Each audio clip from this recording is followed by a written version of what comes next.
Hello, I'm Mantastic and Fantastic, and today I'm going to be talking about the Hello Kitty collab that is coming to North America this coming Monday. So, the Hello Kitty collab is one of the oldest collabs in Puzzle & Dragons. It is so old, in fact, that very few players are actually playing around that time frame, so this might be brand new. Unfortunately, most of the cards just feel terribly outdated, despite the fact that Gunho has tried to give them a little bit more zest, but thankfully the top prize in this collab is acquirable through the Monster Exchange system, and will only cost 5 6-star Godfest exclusives. And that card is Zela Kitty. And the reason why Zela Kitty is so strong is because she's able to lead a very powerful team that has 4 times health, 4 times recovery, 144 times attack, but she also is able to greatly abuse Zela and super fall of attack, as well as being able to deal with resolve spawns that have damage void with great ease. So this article and video will outline the pros and cons of each of the cards to give you a better idea and understanding of what to expect in this event. But for the most part, the pros are Hello or Zela Kitty, and it only costs 5 6-star Godfest exclusive to trade for, and for the most part, every single card in this collab has overwhelming levels of cuteness. Unfortunately, the 5-star cards, which you're going to roll the vast majority of the time, have minimal value outside of box cheerleading potential, and it's mostly going to be you rolling something and just being very sad, because Gudetama, who is actually a strong 5-star, is going to have similar rolling rates as to a 6-star, so probably like the vast majority of rolls are just going to be sad, but thankfully, you are able to at least Monster Exchange for a Zela Kitty, because rolling for a 1.5% chance sounds like a very big losing prospect. So, as with any monster, if they have the ability to be limit broken, they will have a blue text, which means you feed a super snow globe, and then they go beyond level 99. They possibly gain super awakenings, which is a bonus awakening in solo mode, which is unfortunately disabled in co-op. Monster exchanging is pretty much the best way to approach this event because the 5-star cards, basically the bottom rarity, aka the most common cards, have middling value overall. So monster exchanging, if you have a strong team for Zela Kitty, is a wise idea. Weapon assists are irrelevant for this collab, but I like to keep them there just as a reminder for players who do see that awakening. So my own personal approach to collab rolling is try and maximize value. And usually to do so, I look at the bottom rarity of the event and determine, is there enough valuable cards there to really wager rolling? For instance, the Shaman King collab, which is the one prior to this, has pretty strong value at the very bottom rarity. So doing a couple of rolls is not necessarily a bad thing because those weapon assists can be useful.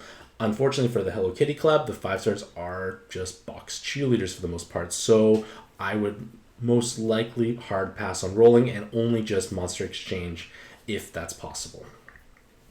So, like I said beforehand, Zela Kitty will be available through the Monster Exchange system at a 5-to-1 6-star Godfest exclusive trading ratio, and you should only do so if you are able to actually field a strong and competent team for her. So, Zela Kitty's active is able to unlock all orbs and then changes all orbs to wood and heal, and then 1-turn bypass attribute absorb shields. So, color absorb is kind of niche, not very useful for the most part, but hey, it might be helpful every now and then. But it's a nice bi-color board with hearts that is valuable because you can super follow attack and VDP at the same time. Her leader skill provides you with 2 times stats to all wood cards, so that translates into 4 times health, 4 times recovery, as well as 6 times attack when matching 6 or more combos. So 6 or more combos should be doable on basically every single board, so that is nice. But to add even more zest to this card is the fact that you will increase combo count by 1 or 2 with dual leaders when matching 9 or more connected wood orbs at once. So this extra combo aspect does not improve your attack multiplier or recovery or any other thing. So basically the idea is when you match a VDP, which is 9 connected wood orbs, you gain bonus combo count. So if you just use Zela Kitty's base active, you have a board of wood and hearts, and assuming your distribution is 12 to 18 hearts, which is very likely, you will be able to hit 5 combos, which with a super follow-up attack and a VDP, and then the +2 combo count will boost that to 7, which unlocks the extra bonus damage from the 7 combo awakenings. And Zela Kitty also has very strong amounts of VDP potential because she also can gain another one through her super awakening. So in terms of the pros, 4 times health, 4 times recovery is amazing. You are able to have a very durable team. You can tank all preemptives in the game, assuming you're full health, and you have the recovery to heal back up. So you don't have to use Kuroyuri system, you don't have to use Enhanced Heal Orb Awakenings or anything along those lines. She can efficiently use Zela, which is arguably the best sub in a vacuum. Basically, when I say vacuum, I mean that Zela has like the best awakenings, active, weighted stats, and role within a given team. So she solves so many problems, and the fact that Zela Kitty can use her to her full potential makes her a much stronger leader. The bonus combo count is invaluable because if there is a combo shield for a void spawn, you're going to be able to overcome that with relative ease, and you can VDP and super follow attack awakening at the same time and still hit that 7 combos for even more damage. The 144 times attack is also doable basically all the time because 6 combos should be able to be achieved all the time. You don't have to gimp your matching patterns, just match combos regularly, you'll hit 6 combos. And again, that is important because you do unleash your full multiplier when making smaller combo counts, which is important when you match VDPs, follow-up attacks, or super follow-up attacks. And she's cute. In terms of the cons, there is no damage reduction, so you will die to the gravity plus hit combos from Hera Nyx in Altarina 5 and Saladmanik in Altarina 2. And her attack multiplier is considered low. I know 144 times is still reasonable, but it is low compared to other options out there. And that can become sometimes an issue, assuming you don't have a truly stellar team. But if you have lots of Zelas, you will have set cards with 777 combos. So that damage output would definitely greatly offset by that fact. And again, if you have Zelas, you have Hello Kitties or Zela Kitties, you should have enough damage to VDP without damage enhancement, but sometimes teams with this lower multiplier may struggle to penetrate through void spawns. But again, if you're running Zela Kitty leaders, both of those have VDP. Zelas will have VDP as well. You should have enough damage at that point. So, as mentioned already, Zela Kitty is definitely the big shining star, and I want to kind of stress at how important it is to be able to VDP and super follow-up attack at the same time, because from a board of hearts and wood, you're only going to be able to make a column of hearts and a 3x3 box if it's a 12 or 13 heart orb board. But if you have super follow-up attack from either like Yo's weapon assist or just the Typhon from the Paladin machine, you are able to make a 3x3 box of wood, 3x3 box of hearts, and assuming it's a 12 to 18 split, you will have the VDP and the resolve killing aspect. And then Zela Kitty's leader skill will boost your combo count from 5 to 7. Now, if you use this in conjunction with Zela, you will actually go from 5 to 7 from Zela Kitty and then 7 to 9 from Zela, which is truly ridiculous. You just hit 9 combos by matching 5. Really, and that is pretty spectacular. So that's definitely going to push your damage output even higher. And again, if you do have multiple Zelas on the team, you should have enough VDP damage to not have to worry about bringing a burst for plenty of content. So basically, being able to trivialize Resolve and Void is important at this point in time in the game because most of the dangerous spawns in Altarina 2 and Arena 5 have that Resolve plus Void mechanic. So overcoming that with ease is quite valuable. That's one reason why Dark Karen and Dark Zeta are so valuable, because they don't have to rely on high combo counts to achieve the same result. Now, with all that being said, 144 times can be low if you don't have a truly amazing team, but if you have multiple Zelas, it should not be an issue. So again, if you do have multiple Zelas, you do have things like Odin Dragon or whatever you may want to throw in as wood cards. Basically, do you have lots of Zelas and ideally Yo weapon assists. If you have those cards, you might be in a good position to actually exchange for Zela Kitty because you will be able to field a team that can clear basically all content in the game. And now things kind of go downhill from here because none of the 6-star cards are nearly as powerful, and you can't even monster exchange for them, but I wouldn't even encourage monster exchanging for them anyways.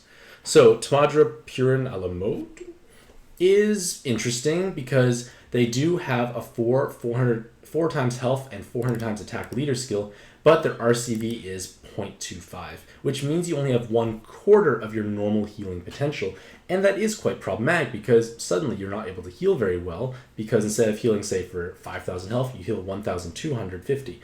It's going to become quite an issue. Furthermore, they are a rainbow-based leader that will have the same caveats of other rainbow-based teams. Essentially, they have inconsistent damage activation, difficulty VDPing, possibly VDPing with follow-up attacking is going to be even harder. It's just a lot of things that can go wrong against them. So you are able to achieve a high multiplier and you are very durable, but you have to find some way to heal. And In all honesty, the best way to solve the healing problem is a Kuroyuri system, because Kuroyuri does not care about your RCB at all. It just cares about how big your health pool is, which should be very large. Now, the drawbacks of using Kuroyuri is that it's going to take up 2 of your active skill slots, so you have less things available overall. And assuming you want to make a rainbow-based team that was light-heavy, so you could use Heartbreakers to make more light orbs, Kuroyuri is not going to contribute to much damage there at all. So again, you might have a bit of issues with pumping out damage even with the 400 times. But again, that may not necessarily be the issue. The main problem is you do lose flexibility because you can't bring as many types of active skills into the dungeon. So beyond that, the RCB is obviously a problem. And they do have relatively low value as a sub because, yes, you could get double 7 combo Super Awakenings, but double 7 combo at this point in time is nothing special. The only thing that's really noteworthy, I would say, is the double blind resist, which means it might help you achieve 100% more easily. Let's say Tamadra Purin is going to act as your burst with 3 times attack damage for light as a sub, and you also have double 7 combo or 7 combo with Cloud. It might just be a nice utility card to bring for a certain team, so it could work out, but I honestly feel there are better options available that can produce similar results overall. So the main issue is it's a rainbow leader with terrible healing that only can really be corrected with Kuroyuri, and as a sub, I feel like lots of other options tend to possibly eclipse it unless you're desperate for Cloud and blind resist with a card that does not necessarily hit that hard. Next is Princess Val Kitty, and she's able to delay all enemies by 1 turn and then unlock all orbs. This active does not accomplish very much. It's very rare we actually need to have a 1-turn delay as well as an orb unlock. Like, this is not accomplishing very much. Maybe 3-4 years ago that would have been amazing because we didn't have orb unlocking and delaying was more useful. But at this point in time, it just doesn't quite match up to other current available options. As a leader, they're able to provide 4 times health and 225 times attack for healer types, but the big problem is you have to use an active skill to trigger that. And if you don't use an active skill, you only have 4 times attack, which will do nothing. And the big issue is there is no such thing as a light healer with a 1-turn cooldown. It just doesn't exist. And the fact that all of your damage is tied there is going to be problematic. I don't think there's even any 1-turn healer to begin with, so you're losing out on that health and damage from a certain card in order to just chain that active skill. So you're gimping yourself from the get-go, and Princess Val Kitty does not have any personal damage. There's no 7 combos, there's no attack while high or low health, so both your leaders are not going to be doing much damage. Your 1 sub for the active skill is not going to be doing much damage. So you basically have 3 subs that could hit for 225 times damage. That is nothing special at this point in time. It's just going to be problematic overall. And in all honesty, for healer-based teams, many players probably have Valkyrie Seal because they may have exchanged for her when it was given out as a free card. So Valkyrie Seal, despite having 144 times multiplier, has no active skill clause and has very high personal damage through killers and double 7 combos. So Princess Val Kitty is just unfortunately not living up to what we hope her to be. This is a card whose name I cannot pronounce, but their active skill produces a board of water, wood, light, and dark orbs, and then for 1 turn increase combo count by 1. So you have a 4 elemental board with no hearts, so you can't follow-up attack or super follow-up attack, and you probably have an inappropriate orb distribution for VDPing. So it's not accomplishing very much aside from activating certain rainbow leaders that only need 4 elements. And this is exactly what this card is. It's actually a 7x6 leader that also utilizes rainbow components. So they're able to provide 1.5 times stats to water and light attribute cards. So water or light attribute. So your sub pool is definitely much smaller than it could be. And you have 9 times attack. So the multipliers are reasonable, but the problem is with any 7x6 leader, you don't actually have to own one. You can pair with a friend, and pairing with a friend will give you the 7x6 board still, but allows you to choose the best option. And generally speaking, Diabolus tends to be one of the most well-rounded 7x6 leaders because there's no typing restriction, there's no color restriction, and you just need to combo, which is definitely doable on a 7x6 board. So this card here would definitely not be your first choice because you have a similar amount of effective health, similar amount of damage, but you are restricted to the types of subs you can bring. You're going to have a much more difficult time utilizing VDP because you have to have 4 specific colors matched, so your consistency does drop down at the same time. And the only real place I could truly foresee them being used is if you want to co-op with yourself and you want to actually use 7x6. And using co-op with yourself means you don't necessarily have your friends to pick from. You have to use whatever 7x6 leader you have available. Beyond that, they do have reasonable value as a sub potentially. Like, they do come with double 7 combo. They could get double TPA. They could also get Cloud. Reasonable flexibility, kind of similar to Tamadra Purin. Very similar types of awakenings, but they would have a little bit more damage overall while having the Cloud if they chose to go for that super awakening. So it's just an average card. Like, I definitely wouldn't choose that as my first option if I was given the choice of 7x6 cards. Next is Noah Kirimi-chan, and their active skill produces a 50% health cut to yourself, unlocks all orbs, and then change the bottom 2 rows to water. So that will instantaneously generate 12 water orbs, which will trigger Combo Orb Awakening, which is non-existent from this team, but it can be something interesting there. But more likely you're going to utilize those 12 orbs, break them up in such a way so you can get extra combos or save orbs, that sort of thing. Their leader skill provides 4 times health for water attribute cards with dual leaders, and then 43.75% damage reduction when you are below 50% health. So this is kind of unusual, but the way it really plays out is that you have 4 times health, obviously, when you're full health. When you get below 50% health, you still have nearly 4 times effective health. So your health pool is larger than a regular 4 times leader, but it requires a little bit of setting up. And in all honesty, you want to actually remain below 50% because your survivability is actually a little bit higher unless there's just one gigantic hit that you couldn't survive. And the reason for that is because you would survive gravity plus hit combos from Heronix or Salamid, I can't pronounce that, Blue Dragon's name in Altarena 2.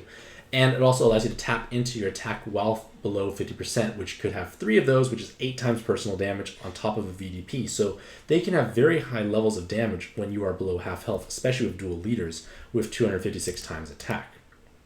So in terms of their pros, their leader skill has great synergy with VDP because you gain 8 times attack when matching 4 or more connected water orbs, up to 16 with 8. So a VDP is 9, which means you have your full multiplier, and you possibly push your health below 50% with your active skill to unleash your attack while below 50% awakening. So it's kind of similar to Dark Zeta in the sense that you like to be low health. You don't have to be low health, but you like to in order to tap into your full damage potential.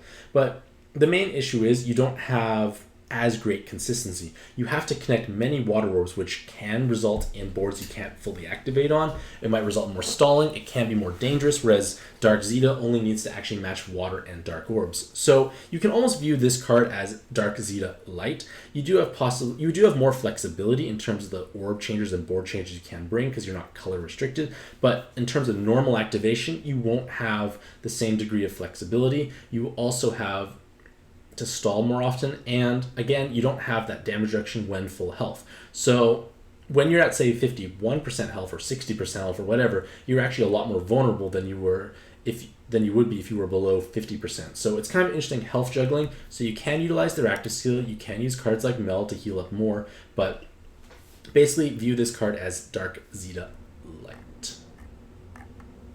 Next, we come to the 5-star cards, and there's only one 5-star card that's good, which is Gudetama, and they're going to have basically the same rolling rates as a 6-star card in this event. Now, they actually have their base form and then 5 different evolutions, but it's really only the Odin form that is actually truly valuable because they're able to lead a strong team and have a useful active skill.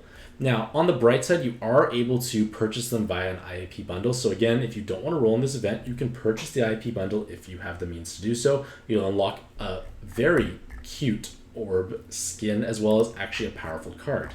Now, their active skill reduces bind and awoken binds by 5 turns, so basically like Green Odin, except they have a much stronger secondary effect for light-based teams because you change the top row into light orbs. So you now have 6 additional light orbs to work around with, can help with bad board changers if you want to set up VDPs, and it will ensure that one of the components from the active skill does not go to waste. That is one large caveat of bind and awoken bind clearing actives. Many of them tend to fall flat if they charge up because they don't have a strong secondary effect. That's one reason why Valentine's Day is so desirable, because she gives a board changer alongside of it. So Odin Gudetama will give you that nice degree of having an orb changer if the bind and Awoken bind is not useful, and if you, when you do clear those binds, you have orbs to actually deal damage. So it's a win-win situation overall.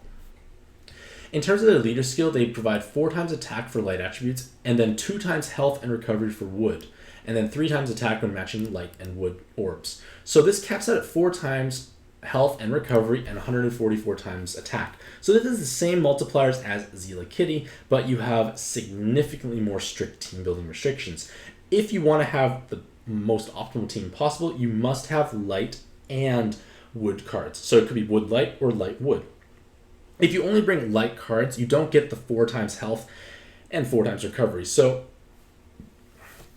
this is kind of similar to like the whole Dark Razor issue. Like Dark Razor can tap into additional health if you bring wood and dark cards, but for this case here, Dark Razor has quite strong survivability, whereas Odin Gudetama might have much more issues team building at the same time because your attack multiplier is also on the lower end. Kind of like Zela Kitty, like 144 times is still lower. But thankfully you do have options such as Green Cotton, Athena Non, and Sylvie, and Odin Dragon, which is kind of redundant, but at least it is a wood-like card. So for the most part, you can still throw in units that have just light attribute in order to actually have damage output. You will lose health and recovery, but remember, you only need enough health to survive the largest reasonable hit in the dungeon, as well as the largest preemptive. So if the largest reasonable hit is 80,000, hit 80,000 health. You technically don't need more. Having more is nice, of course, but you are able to definitely heal up to full health basically any given time, which gives you a nice strong degree of stalling as well. So in terms of activation, matching wood and light is not too difficult. It does limit to a certain extent the types of orb changes you can bring, but you definitely can work around it. And Odin Gudetama does have strong awakenings. I'll bet nothing necessarily utility oriented. There's no VDP, no follow-up attack, but you have double 7 combo with God or Devil Killer, which gives them strong degrees of personal damage, which is nice because then you're having greater consistency in sweeping most given floors. But a drawback to keep in mind is that 144 times may not be sufficient for VDPing, because when you do VDP, you are basically relying on those particular cards to deal enough damage to outright kill that particular spawn. So with 144 times, you may be reliant on using a burst active skill, which means you must sacrifice another active skill slot. Zela Kitty will most likely not need to, because you can use Zelas, you can use Zela Kitties herself, you have plenty of VDP damage there, so you probably don't need that burst, but Odin Gudetama might. Of course, I may be underestimating their clearing potential. They might be a much stronger card overall, and if I'm fortunate enough to roll one, we'll see what I can make do with. But if I'm not, well, let me know what you think about this card overall later on. So overall, definitely the strongest card in this event, but again, it kind of feels like a Shiro Light, because instead of 400 times damage, it's 144 times. On the bright side, you don't actually have to hit a combo count to activate 144 times, so you can have a bit of an easier time doing VDP and follow-up attack, but again, you may not have enough VDP damage without a supplemental burst. And now after this, every card is lackluster too. Oh my goodness, you're a box cheerleader. So, Pierre Draw Bats Maru basically has a 6-turn board reshuffle. Basically, all the orbs are removed and a new set falls down. It can trigger combos, it could trigger leader skills, it can charge up active skills, but it's a relatively niche active skill that had much more value when it was first released, because we have many ways to unlock orbs. We can use the L Awakening, or we can just simply use actives that unlock orbs. So this is a bit of a redundant active skill, so to speak, and obviously they're not a leader. So the main appeal is that niche board refresh, which I have not used for quite some time, but their active skill is called Spanking, so maybe you can make some jokes out of that. Lilith Kuromi has a 3-turn 100% defense break and then 2 turns of haste. So this 100% defense break can definitely be replicated by guard break or high attack multipliers, but I can foresee this having some potential merit in training arena where you're faced with spawns with tons of defense, and being able to void all that is valuable. And yes, we do have things like Balboa, but by having 3 turns of damage defense void, you do give yourself a much larger window of opportunity to kill those floors. Let's say for some reason you failed to kill a certain floor. That defense void will still be there. Because remember, in Training Arena there are no preemptives, so that 3 turns of void stays there moving from floor to floor. So let's say on floor 5 you fail to kill it. You still have 2 turns remaining, so it will still carry forward. Niche situation overall, but it is worth mentioning. Angel Cinnamon is unfortunately just a cute card. They're mostly a box cheerleader. They don't accomplish much at all. Their active skill changes fire and water orbs to heal, and then 1 turn of 2 times RCV. If it was more turns of RCV, maybe it could have some value, but generating a lot of hard orbs does not do much. I can't foresee a situation where I actually would want to use this card. It's active over anything else, so I just think they're the worst card in this event from practical usage. Hello Kitty and Tyrannus